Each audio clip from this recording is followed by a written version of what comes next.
Hey guys, so this is my video essay for engineering ethics, Professor Daniel Estrada, and I pledge the NJIT Honor Code.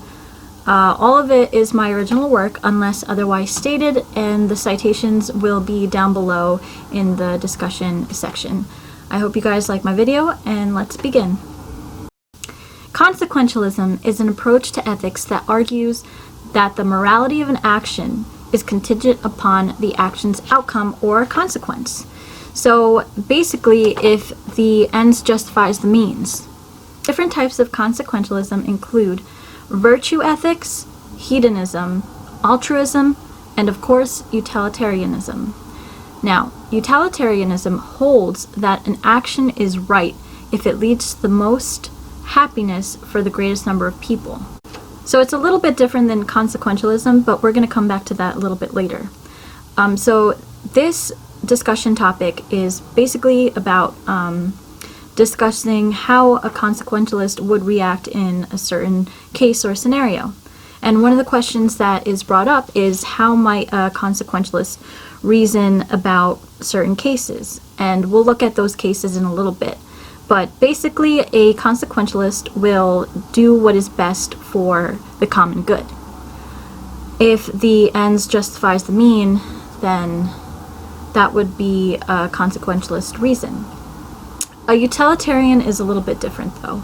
A utilitarian does basically, if the action leads to the happiness of all of the people. So it kind of benefits all parties. They have similarities, but I'll explain later how the differences will show in each different scenario. Do I personally agree with consequentialism? No, because I don't believe that everything is so black and white. There are different things to consider, in my opinion.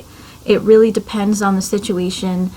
Let's review a very famous ethics scenario called the trolley problem. So I watched the video on the trolley problem. This video basically shows a scenario in where a runaway trolley will run over and kill 4 men. There is a lever that you can pull so it could redirect the trolley and only kill 1 man. So what do? I personally would make the consequentialist choice to pull the lever and save the 4 men. The reason being that 4 men's lives will be saved over that 1 man's life. Now, in that very same video, there's another situation that's very similar. It describes a fat man standing on a bridge and you're behind him. Same thing, there's a runaway trolley that comes, and you have the opportunity to save those 4 men if you physically push the fat man onto the tracks. Now, personally, I would not do that.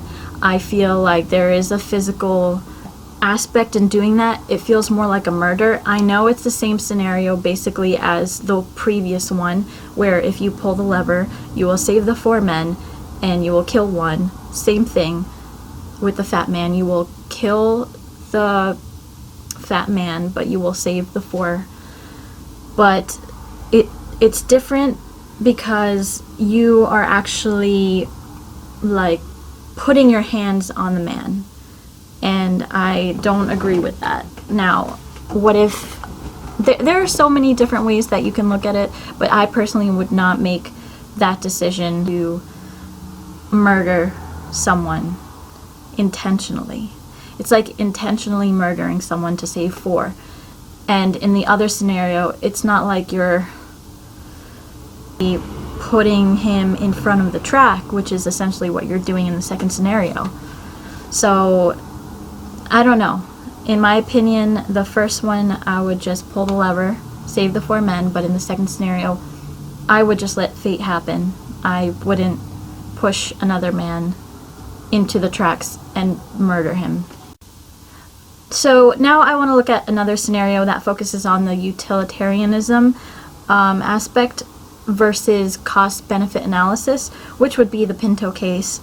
So basically in the 1970s, the Ford Corporation produced a subcompact car called the Pinto.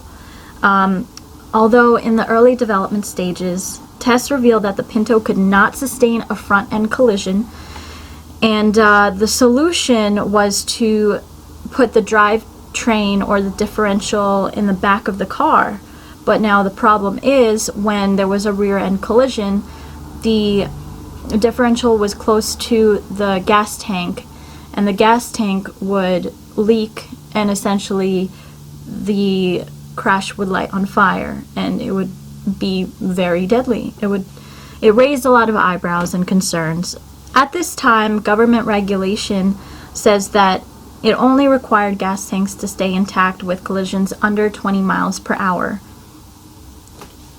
There was a huge debate at Ford whether this car would actually make it onto the streets, or if they would have to, take them and redesign the entire thing. So they made a cost-benefit analysis to choose what would be the best option. Ultimately, a utilitarian decision was made. Ford performed this cost-benefit analysis to estimate the injury and the death. So it would be $11 per car to redesign, which is really not that much. It would be about $70 in today's time. The question is raised in this video: is it better for a lot of people to suffer a little, or for a few people to suffer a lot? So 137 million worth of suffering for Pinto drivers if the car got redesigned, or 49 million if the car goes to the streets as is. And of course, Ford chose to put the car on the streets as it is. And over a decade, about 180 million deaths occurred. And personally, I think this was the wrong decision to make. They should have considered maybe the consequentialist decision instead of the utilitarian decision. So this is where they both differ. Consequentialism does good, and it would be a means to an end, which means what I perceive that is to be that they would, sacrifice that $11 to redesign all the cars so that in the end everyone would be safe. That's what I perceive that the consequentialist decision would be. Now, the utilitarian decision takes everyone into account. So they weren't happy about driving the cost of the car up. They thought that everyone would suffer with spending so much money. But honestly, did they not know that a life is worth more than a couple extra bucks? I don't understand. Ford should not have pushed the Pinto out. A lot of people wouldn't have gotten hurt or killed because of their decision to do that. The utilitarian analysis considers both costs and benefits for everyone, not just the corporation. Another case to consider is the Big Tobacco Company.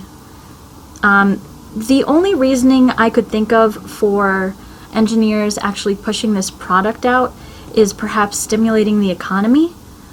The pleasure of smoking cigarettes does not justify the harm that it actually does. Smoking cigarettes causes more deaths per year than AIDS and suicide. Tobacco company executives use the cigarette tax as an excuse, and I don't think there is any excuse. Health is the most important, and I really don't see any sort of utilitarian or consequential decision or choice in this. It just doesn't, there's no justification for the Big Tobacco Company. Executives should be ashamed of themselves, and the engineers should realize that what they're putting out there, what they are helping to produce, is literally killing people. And as an engineer, they should know better. As an engineer, one of the first rules in the PE handbook is to uphold the public goods welfare over everything. The safety and the welfare of the public is one of the most important things that you have to watch out for. And I feel like these engineers are not doing their job. This is anything but consequentialist or utilitarianist. The ends don't justify the mean.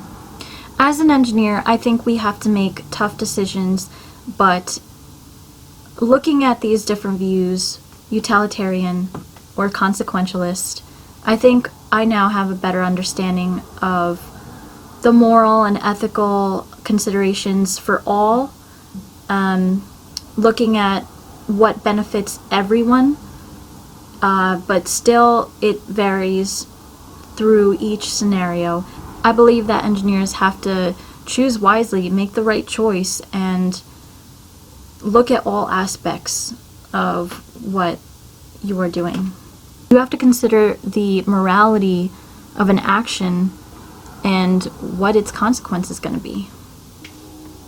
All in all, it's really important for an engineer to be open to all ideas and maybe some other philosophies that they might have not known yet, like consequentialism or utilitarianism, to help them make that choice, to help them make that moral decision that maybe they're stuck on.